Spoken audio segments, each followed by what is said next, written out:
인생은 누구나 삶에 고통이 있습니다.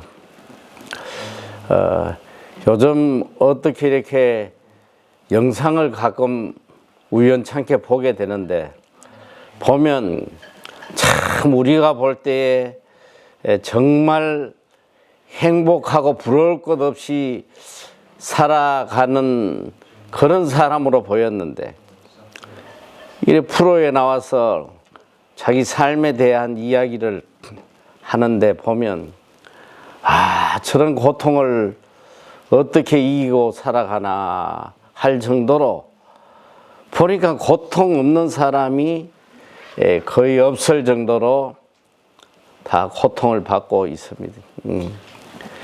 그래서 우리 인생을 고해라고 그러잖아요. 고통의 바다다. 일평생 살아가면서 고통 없이 살아가는 사람은 없단 말이죠. 누구에게나 고통이 있는데, 다만 이 고통에 차이가 있을 뿐이에요. 좀 덜한 고통, 또 어떤 사람은 더 큰 고통. 그래서 성경은 우리에게 오는 이 고난이 은혜라고 이야기하잖아요. 이 고난을 통해서 내 속에 악이 제해지고, 또 더 하나님께 가까이 나가고, 더 하나님의 자녀로 거듭나는 데 있어서 가장 귀한 선물이기도 합니다. 근데 이제 우리에게 오는 이 고난을 잘 믿음으로 이겨내고, 그 고난을 통해서 내가 성숙되어 가면 그보다 더 아름다운 일이 없겠지만, 문제는 이 고난이 너무 컸어. 이 고통이 너무 커서 내가 견딜 수 없는 한계를 넘어선 이런 고통이 올 때에 인생들은 참 요즘 안타깝게도 그런 극단적인 선택을 하는 사람들도 참 많잖아요.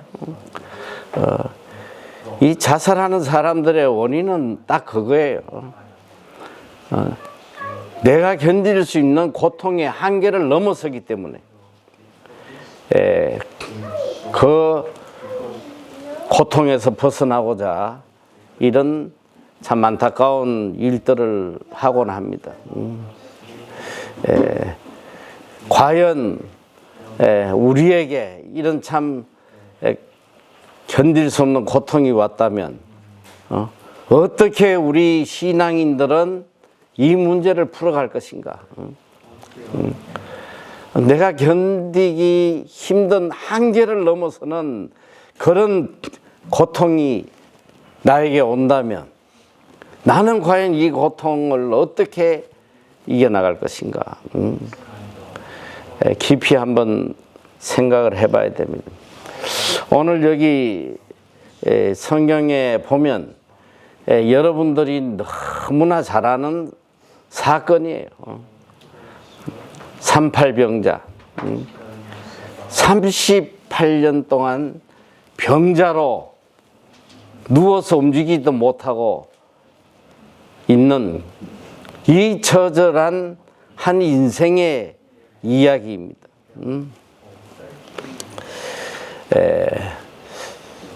참 인간이 이렇게 살아가면서 많은 고통을 당하는데, 제가 이 고통을 가장 잘 표현해 놓은 말씀이 성경에 한 군데 있더라고요. 정말 큰 고통을 당할 때의 사람의 상태가 어떤가, 그걸 보여주는 말씀이 하나 있어요. 너무 가슴에 와닿는 거예요. 신명기 28장에 보면, 28장 67절에 보면 이렇게 말씀을 해요. 내 마음의 두려움과 눈이 보는 것으로 말미암아 아침에는 이러기를 아하 저녁이 되었으면 좋겠다 할 것이요. 저녁에는 이러기를 아하 아침이 되었으면 좋겠다 하리라.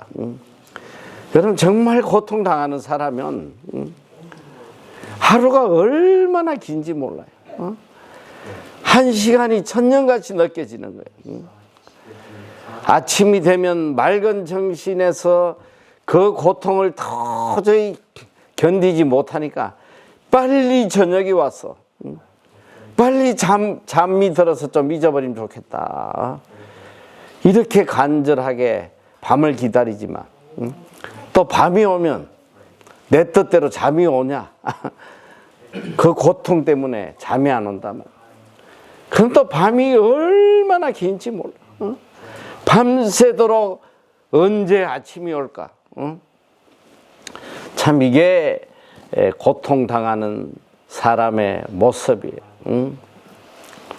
오늘 여기 나오는 38병자 어쩌면 이런 고통을 지금 겪고 있는 사람이 아닌가 생각이 들어요. 한번 상상을 해봐요.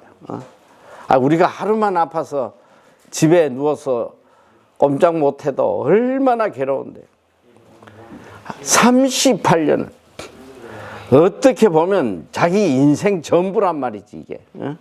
뭐 이분이 지금 나이가 몇 살인지 모르지만은 38년 어쩌면 태어나서부터 누워서 움직이지 못했던 사람일 수도 있습니다. 질병으로 인해서 완전히 인생이 무너진 이 가련한 사람. 이 38년 된 병자의 상태를 분석을 해보면 자 먼저 심리학적 관점에서 보면 이미 이 사람은 만성 우울증에 시달리는 사람이에요. 깊은 우울증, 그리고 또 절망감, 또 두려움. 그러니까 이 심리적으로도 이미 완전히 무너진 사람이란 말이에요. 그리고 의학적으로 보면 여러분 38년 동안 누워 있다면 이분이 정확히 어떤 병인지 모르지만 그 병이 아니더라도 신체의 모든 기능이 다 망가진 사람이에요. 38년을 누워 있어봐 어떻게 되겠나? 근육도 다 사라졌지.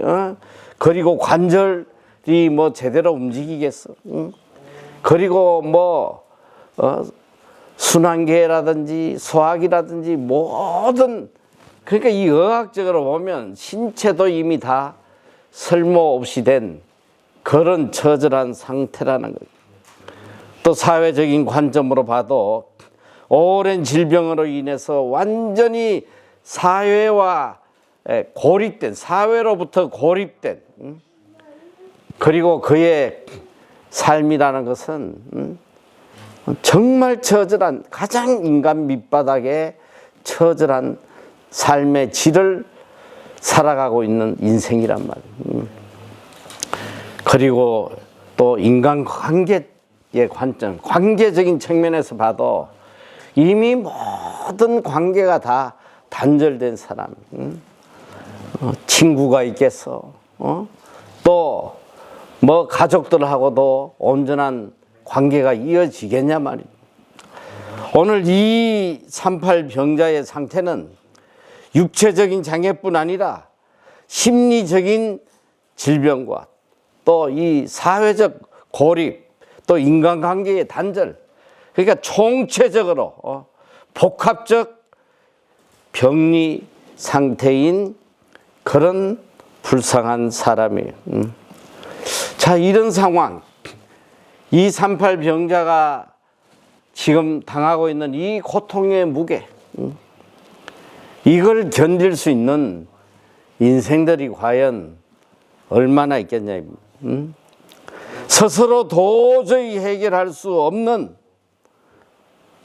자포자기한 아무 소망이 없는 이 처절한 인생의 삶이에요. 이 38 병자에게 그래도 죽지 않고 이렇게 살아가는데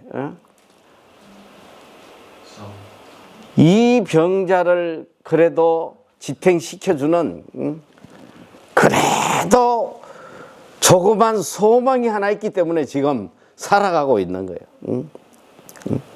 그래도 자기 나름대로 희미한 한 소망이라도 있기 때문에 지금 생을 유지하고 있단 말이에요. 오늘 이 38 병자가 가진 생의 유일한 소망이 무엇인가? 성경은 그걸 우리에게 지금 보여주고 있습니다.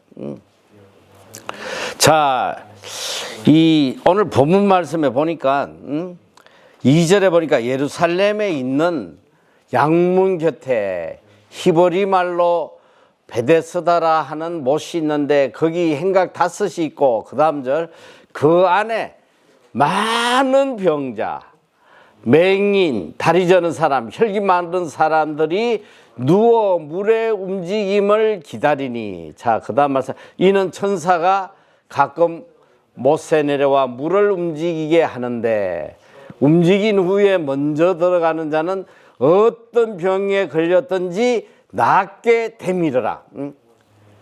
이 한 가지 소망. 오늘 여기 이 물가 옆에는 많은 병자들이 있으시. 많은 병자들이 다 동일한 한 가지 소망을 가지고 지금 1년, 2년, 몇십 년 그 한 가지 소망으로 자기 삶을 지켜나가고 있는데 그런데 이 성경의 이 주석이나 이런 데를 찾아보면 사실은 이게 과연 이 천사가 내려와서 물을 움직일 때에 먼저 들어간 사람이 병이 나았느냐? 이건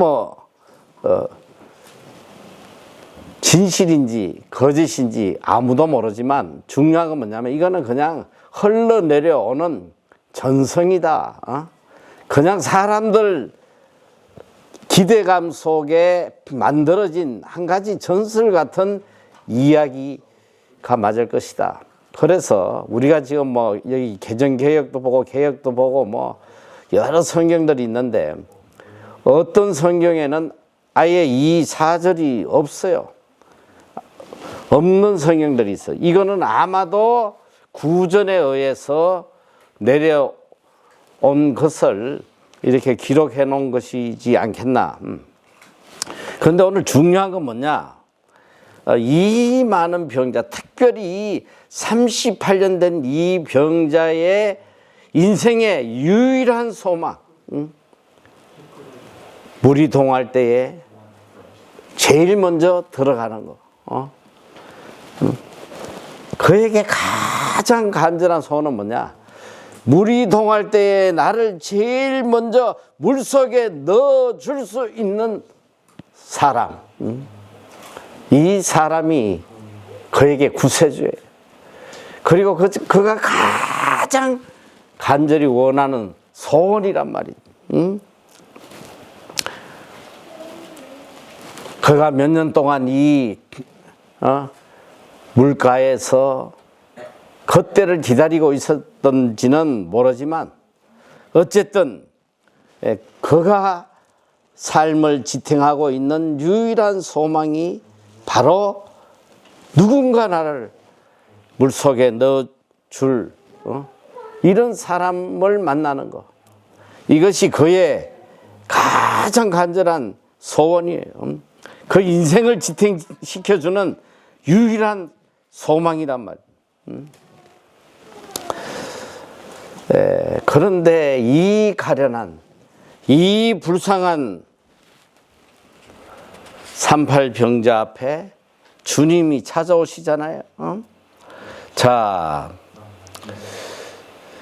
6절에 보니까 예수께서 그 누운 것을 보시고 병이 벌써 오래된 줄 아시고 이러시되 내가 낫고자 하느냐? 내가 낫고자 하느냐? 이 아무 소망 없는 고통 속에 죽어가는 이 38 병자에게 주님이 찾아오셨어요. 그러니까 주님이 찾아오셨는데 보니까 병이 아주 깊이 들어있어요. 그래서 예수님께서 이 38 병자에게 네가 낫고자 하느냐 이렇게 물으시잖아요. 근데 오늘 우리가 여기서 너무 중요한 사실이 하나 있는데 주님이 오셔가지고 내가 낫고자 하느냐 하는데 이 질문 자체가 좀 아이러니하지 않아요? 주님이 이 사람이 이 물가에서 이렇게 오랜 세월 동안 있는 이유가 나으려고 거기 있는 거지. 그 물을 가치가 없는 질문이란 말이야. 네가 낫고자 하느냐? 그런데 오늘 주님이 이 38 병자에게 묻는 질문은 네가 낫고자 하느냐 그런 의미지만 그 속에 진짜 예수님이 묻고자 하시는 것은 너는 내가 너를 낫게 해줄 사람이라는 것을 믿느냐 이런 뜻이란 말이야. 너는 내가 너를 낫게 해줄 사람이라고 믿느냐 이런 뜻이에요. 그런데 이렇게 물으니까 자 7절에 한번 보세요. 자 7절 말씀을 우리가 한번 다 같이 한번 읽어보겠습니다. 자 시작. 병자가 대답하여 주여 물이 움직일 때에 나를 못에 넣어주는 사람이 없어 내가 가는 동안에 다른 사람이 내려가나이다. 자 여기서 저는 예수님의 질문도 좀 아이러니하지만 이 병자의 답변도 너무 이상한 거예요. 예수님이 너 낫기를 원하냐 하면 네 낫고 싶습니다. 좀 고쳐주세요 이러면 되는데 이 병자가 지금 대답하는 게 이거야. 주여 분명히 주여 어느 정도 주님에 대해서 알고 있는지 그건 모르겠지만 어쨌든 주여라고 불러요. 주여 선생님 물이 움직일 때 나를 못에 넣어주는 사람이 없어요. 네가 낫고자 하느냐 했더니 나를 물에 넣어줄 사람이 없습니다. 지금 예수님을 만나서 대화하는 중에도 그의 간절한 소망은 이분이 나를 낫게 해주실 분이다 그런 믿음이 아니고 아직도 나를 물속에 넣어줄 그 사람이 없다고 한탄하는 모습이란 말이에요. 참 이게 얼마나 안타까운 장면이에요. 예수님이 이 능력의 예수님이 그를 구원하러 오셨는데 그를 치료하러 오셨는데 주님과 대화하면서도 내가 너를 낫게 해줄 줄 믿느냐 묻는데도 나를 물에 던져줄 사람이 없어요. 오늘 이게 우리들의 모습이에요. 이게 38 병자의 모습이 우리가 지금 신앙생활하는 우리들의 모습과 너무 닮아 있는 거예요. 자, 이 38 병자가 지금 예수님을 만났을 때에 그의 신앙적 상태는 어떠냐? 여기 성경에 아주 클리어하게 나와 있어요. 첫째는 주님에 대해서 전혀 믿음이 없어. 이분이 죽은 자를 살리시고 병든 자를 고치시고 이런 위대한 그리스도라는 것을 전혀 모르고 있는 거예요. 그리고 이분이 나를 고쳐줄 수 있는 분이라는 믿음이 털것만치도 없단 말이에요. 전혀 믿음이 없어요. 예수에 대해서 아는 바가 없는 사람이에요. 자, 그걸 요한복음 5장 13절에 정확히 이야기를 하고 있습니다. 요한복음 5장 13절에 보면 고침을 받은 사람은 그가 누구인지 알지 못하니 이는 거기 사람이 많으므로 예수께서 이미 피하셨습니다. 자, 예수님이 병을 고쳐주신 이후에도 내 병을 고쳐준 분이 누군지 전혀 알지 못했다는 거예요. 전혀 알지 못해. 누가 나를 고쳐줬는지도 몰라.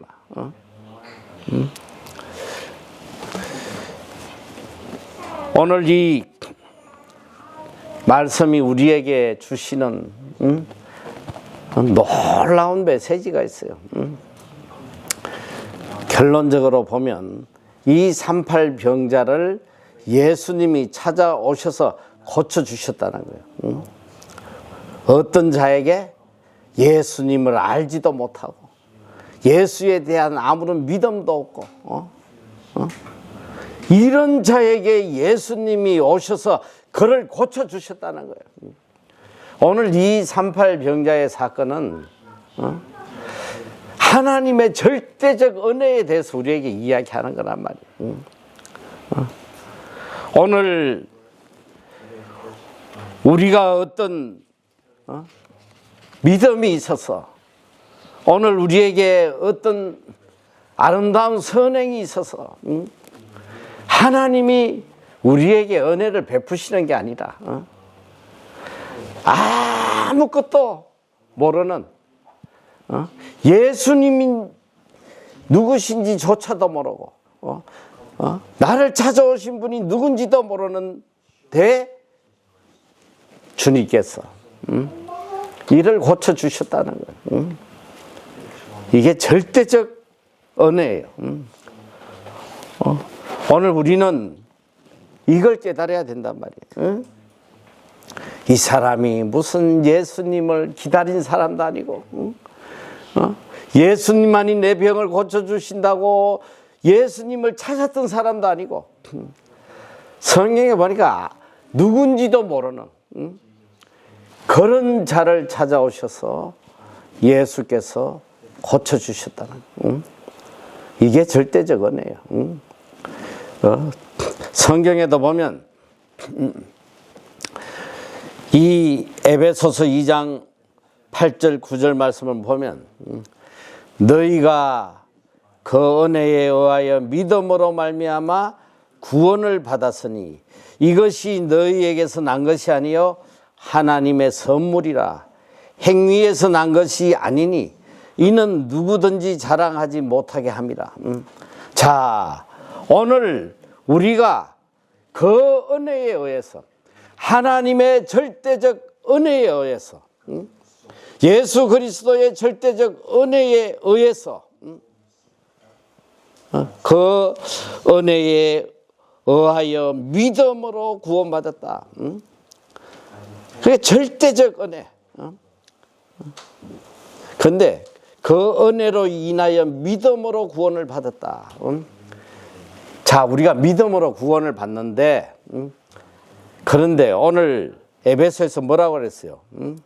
믿음은 너희에게서 난 것이 아니라 하나님의 선물이다. 믿음조차도 하나님이 주시는 선물이라는 거예요. 그러니까 우리의 어떤 의가 하나도 개입되지 않은. 그러니까 오늘 우리를 구원하신 하나님의 은혜는 절대적 은혜란 말이에요. 거기에 어떤 나의 노력도 어떤 나의 선행도 심지어는 믿음조차도 아무 관련이 없는 거예요. 나의 믿음과 아무 관련이 없는 오직 하나님이 선물로 주신 그 믿음으로 우리가 구원을 받았다. 이걸 깨달아야 돼. 이게 복음이란 말이에요. 이게 복음. 우리는 자칫 내가 하나님에 대한 깊은 믿음을 가져야지 하나님의 은혜가 역사하고 내가 더 많은 선행을 하고 더 많이 봉사를 하고 더 성경 많이 읽고 더 기도 많이 하고 해야지 하나님의 은혜가 내 삶에 임할 것으로 착각하고 있단 말이에요. 전적 은혜, 토탈 그레이스야. 전적 은혜. 나의 의와 나의 믿음조차도 전혀 개입되지 않는 전적 절대적 하나님의 은혜로 인해서 우리가 구원받고 오늘을 살아가고 있다는 거. 이걸 깨달아야 돼. 이걸 깨닫게 되면 감사가 나오지 않을 수 없단 말이에요. 내가 하나님을 찾기 전에 이미 하나님이 나를 찾으신 거예요. 내가 회개해서 하나님이 사랑한 것이 아니고 하나님의 사랑 때문에 회개하는 거예요. 하나님의 사랑이 내 삶 속에 임했기 때문에 비로소 내가 회개할 수 있는 거란 말이지. 하나님의 은혜는 우리의 죄보다 깊고 우리의 실패보다도 더 크신 거예요. 그러니까 하나님의 은혜 앞에 나의 자격이라는 것은 아무 의미가 없는 거예요. 우리의 어떤 자격으로 하나님의 은혜를 받는 것이 아니라 전적 무조건적인 하나님의 은혜로 내가 살아가고 있다는 이걸 우리가 깨달아야 돼요. 어떤 은혜로 사는 사람이라는 그런 글이 하나 있어서 읽어 주려고 합니다. 자, 나는 하나님을 찾지 않았지만 하나님이 먼저 나를 찾아오셨습니다. 나는 사랑받을 이유가 없었지만 그분은 이유 없이 나를 사랑하셨습니다. 내가 잘해서 구원받은 것이 아니라 은혜가 나를 살게 했습니다. 그러므로 나는 오늘 또 자랑할 것이 없고 오직 감사할 것만 있습니다. 하나님의 은혜가 나를 지금의 나를 나되게 하셨습니다. 전적 은혜예요. 오늘 나의 나됨이 전적 하나님의 은혜라는 거예요. 오늘 이 베데스다의 물가에 누워있는 38병자 38년 동안 누워있던 이 병자 한 번도 예수님을 찾은 적이 없어요. 그저 절망 가운데 연못가에 누워 있었을 뿐이란 말이에요. 그런데 예수님이 찾아오셔서 일어나 내 자리를 들고 걸어가라고 말씀하셨습니다. 그분이 누구인지도 몰랐어요. 예수님의 말씀 한마디로 일었었다는 거예요.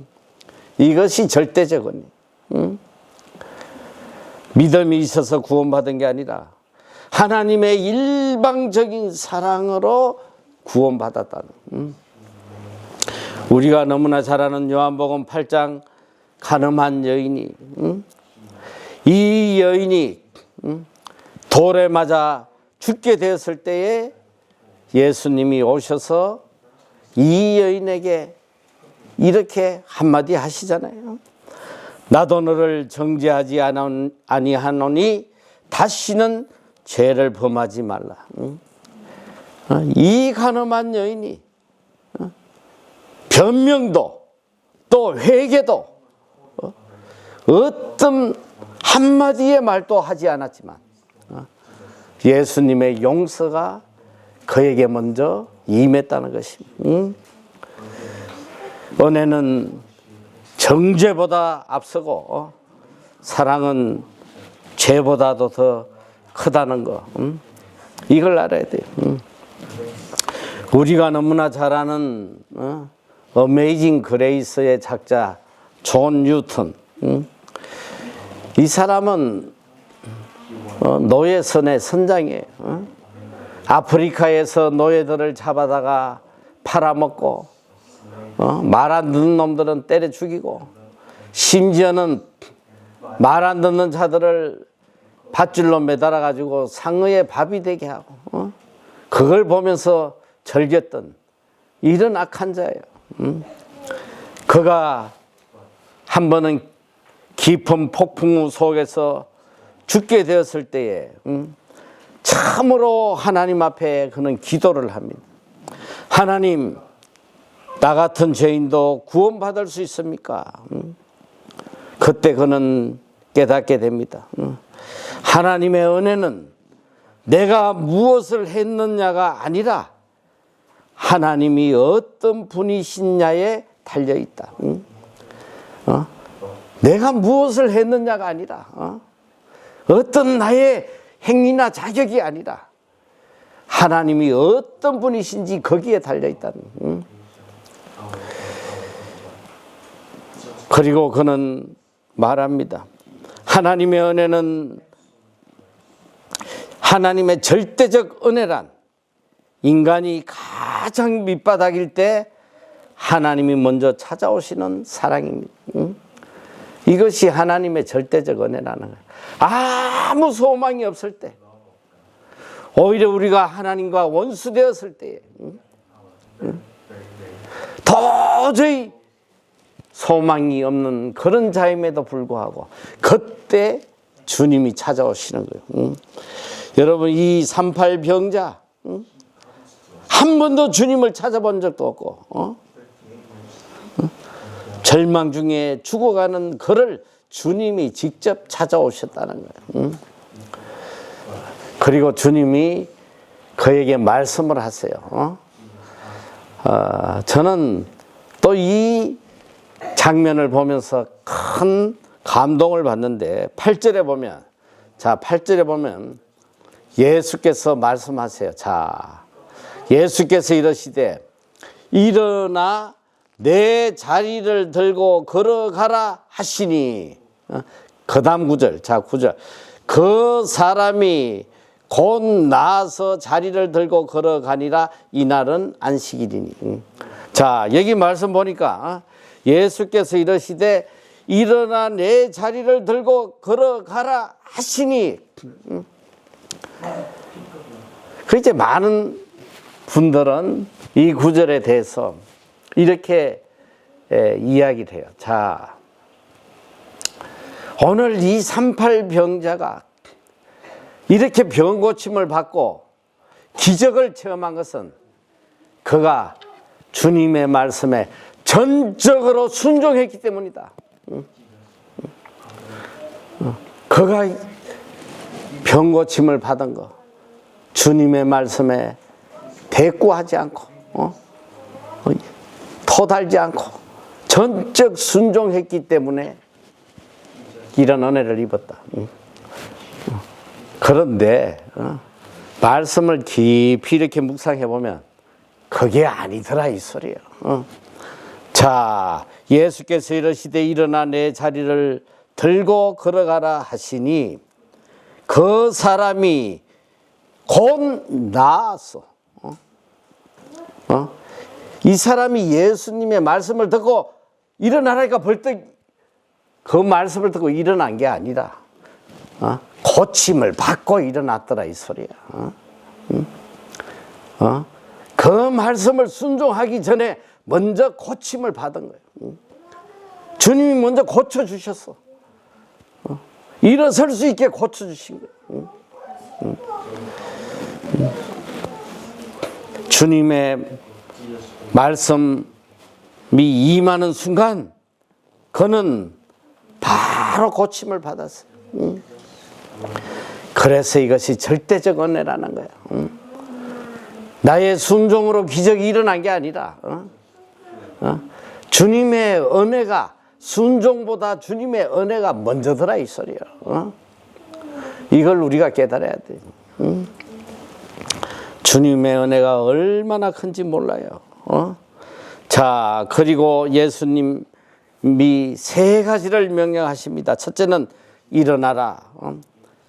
일어날 수 있도록 고쳐주셨어요. 은혜를 주셔서. 그리고 그는 순종합니다. 일어나라. 이제는 그 절망의 상태, 고통으로 죽어가는 상태에서 이제는 일어나라는, 응? 주님이 고쳐주셨으니까 일어나라는 거예요. 어? 어? 이거는 병자가 해야 될 일이. 끝까지 안 일어나고 버티고 들어누워 있으면 되겠냐 말이야. 응? 일어나라. 적어도 일어나는 순종이 있었어. 일어나고 둘째는 내 자리를 들어라. 38년 동안 깔고 문태고 있던, 내가 의지하고 있던 이 세상의 것들, 그리고 이 자리가 어떤 자리예요? 슬픔과 절망과 고통의 자리, 그리고 가난과 저주의 자리예요. 어떻게 보면 절대적으로 내가 의지했던 자리이기도 해요. 이제는 옛 사람을 버리고 옛 생각을 버리고 과거의 내 삶을 깨끗이 버리고 이제는 새롭게 일어서라는, 자리를 들고 새 사람으로 일어서라. 이것은 다시 이 자리에 들어눕는 그런 비참한 인생으로 살지 말라는 주님의 치료의 메시지란 말이에요. 그리고 셋째로 말씀하십니다. 걸어가라. 걸어가라는 거예요. 걸어가. 단지 일어나는 것이 아니라 이제 새 삶으로 걸어가라는 거예요. 믿음의 사람으로, 옛 사람 버리고 새 사람으로 이제 주님이 인도하시는 그 길로 걸어가라는 것이. 그리고 예수님께서 참 놀라운 말씀을 하세요. 자, 우리가 오늘 여기 본문까지는 보면 걸어가라 하니까 이 사람이 나와서 걸어갔다 이걸로 끝인데, 놀랍게도 주님은 이 사람의 육신의 병만 고쳐주신 게 아니라 이 영혼의 병, 죄로부터 구원받는 전인적 구원을 이에게 행하셨다는 것을 우리가 볼 수 있습니다. 오늘 본문에는 없지만 이어서 요한복음 5장 14절에 보면 이 참 너무 감격적인 말씀 아니에요? 한번 읽어봐요. 다 같이 시작. 그 후에 예수께서 성전에서 그 사람을 만나 이르시되 보라 내가 나았으니 더 심한 것이 생기지 않고 다시는 죄를 범하지 말라 하시니. 감동적인 말씀이에요. 그 후에 얼마의 시간이 지난지는 몰라. 그러나 어느 정도 시간이 지난 다음에 예수님께서 이 38 병자를 또 다시 만나시는 거예요. 성전에서 그 사람을 만나 이르시되, 주님이 하시는 말씀이에요. 내가 나았으니 더 심한 것이 생기지 않게 다시는 죄를 범하지 말라 하시는. 저는 이 말씀을 묵상하다가 제 가슴에 제일 와닿는 것이 바로 이 말씀이에요. 네가 나았으니, 네가 나았으니, 오늘 네가 건강한 모습으로 지금 이 성전에 나올 수 있는 것이 하나님의 은혜라는 걸 잊지 말라는 거야. 네가 나았으니. 자, 첫째는 이 병자를 성전에서 만났다는 것이 너무 감격적이지 않아요? 그래도 예수님이 치료해 주실 때 영적인 치료, 죄로부터 이를 구원해 주셨기 때문에 이자가 그래도 성전에 적어도 성전에 왔다는 건 아예 하나님 앞에 제사 드리러 왔지 않겠냐 말이지. 믿음 생활을 하고 있는 거예요. 그런데 그를 향해서 내가 나았으니, 네가 오늘 고침을 받고 이 성전에 나와서 하나님 앞에 신앙생활을 할 수 있는 이것이 오직 하나님의 은혜라는 걸 잊지 말라는 거예요. 네가 나았으니, 나았다고 교만하게 굴지 말란 말이에요. 제가 일평생 살아오면서 보니까 제일 위기가 뭐냐? 네가 나았으니 내가 나았을 때가 제일 위기야, 위기. 그 고통 중에 죽어가는 나를 건지셔가지고 내 삶이 다시 온전하게 회복되고 인간 구실하고 살아갈 만할 때, 네가 나았을 때, 이때 다 무너지더라. 이스라엘 이때 다 무너져. 찢어지게 가난해가지고 그 가난의 고통으로 죽어갈 때, 죽기만큼 고통스러울 때 하나님께서 은혜를 베풀어서 이 가난의 고통으로부터 자유롭게 하시고 나음을 얻은 삶, 다시 풍요로운 삶으로 돌아왔을 때에 그때 이 인간들이 다 죄악으로 다시 떨어진단 말이야. 과거의 고통 중에 있었을 때 생각하지 못하고 치료해 주신 하나님의 은혜를 생각하지 못하고 가난해가지고 열심히 하나님 앞에 신앙생활하고 난리쳐가지고 먹고 살만 하면 하나님 안 떠나는 인간이 거의 없더라 이 소리야. 예수님이 이에게 이렇게 복된 말씀 해주시잖아요. 네가 나았으니 오직 하나님의 은혜로 네가 나았으니 더 심한 것이 생기지 않게 다시는 죄를 짓지 말라. 그 은혜를 생각하고 이제는 더 경건하게 거룩하게 죄가 주는 고통 속에 더 이상 살지 않도록 여러분 이런 고통은 모든 고통이 다 죄로부터 오는 건 아니지만 많은 고통이 죄 때문에 오는 거예요.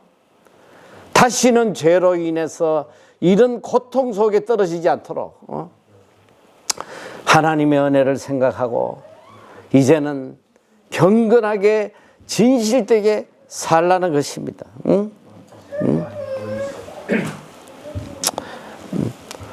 오늘 우리가 이 38 병자의 사건을 통해서 정말 가슴 깊이 깨달아야 될 것. 우리가 살아가면서 우리에게 닥쳐온 이 수많은 고통의 순간들, 이거는 하나님의 절대적 은혜가 아니면 여기서 벗어날 수 없다는 거, 이걸 깨달아야 되고, 그리고 나에게 주어지는 모든 은혜가 나의 어떤 의나 나의 선함이나 나의 믿음으로 오는 것이 아니라 절대적 하나님의 은혜로 주어지는 것임을 깨달아야 돼. 그걸 깨닫는 사람은 절대로 교만하지 않아. 절대로 교만하지 않아. 항상 하나님의 은혜에 대한 두려움이 있어. 내 꼬라지를 내가 너무 잘 알거든. 과거에 내가 어떤 모습이었는지 너무 잘 알거든. 어디서 교만을 하겠어. 어디서 나를 내세우고 건들거리겠냐 말이에요. 제 개인적인 이야기지만 그래요. 참 하나님께서 많은 물질을 주셨지만 저는 이 물질 앞에 교만할 수가 없는 거예요. 늘 두려움이 있어. 내 자신을 너무 잘 아니까. 내가 이곳에 유학 가서 공부할 때에 정말 애한테 1불짜리 햄버거 하나를 못 사주고 말이지. 아이 미션베이 가가지고 앉아가지고 커피 한 잔 먹고 싶어도 맥도날드 커피가 1불이었어 1불. 그걸 한 잔 못 사 먹고 왔단 말이지. 그렇게 처절하게 살았던 과거가 있잖아. 내가 나서니 하나님께서 그 모든 고통을 다 벗게 하시고 오늘 이렇게 풍족하게 받게 하셨단 말이지. 은혜를 주셨어. 그런데 여기서 어떻게 교만할 수가 있겠어?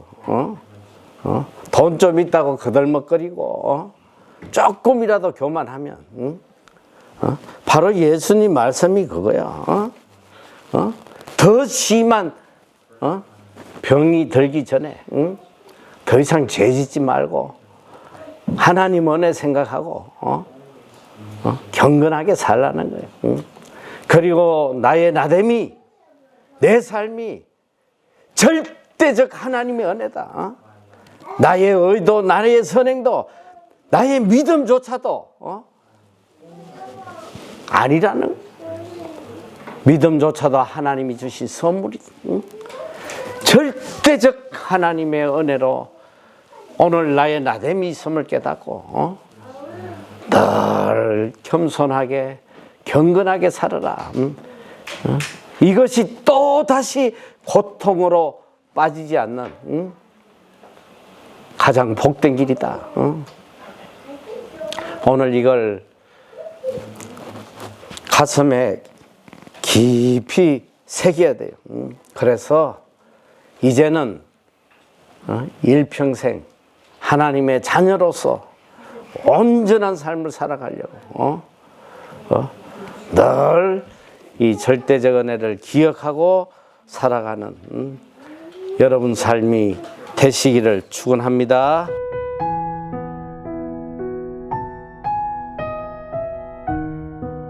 우리 인간들 중에 죄 없는 사람이 있어요, 없어요?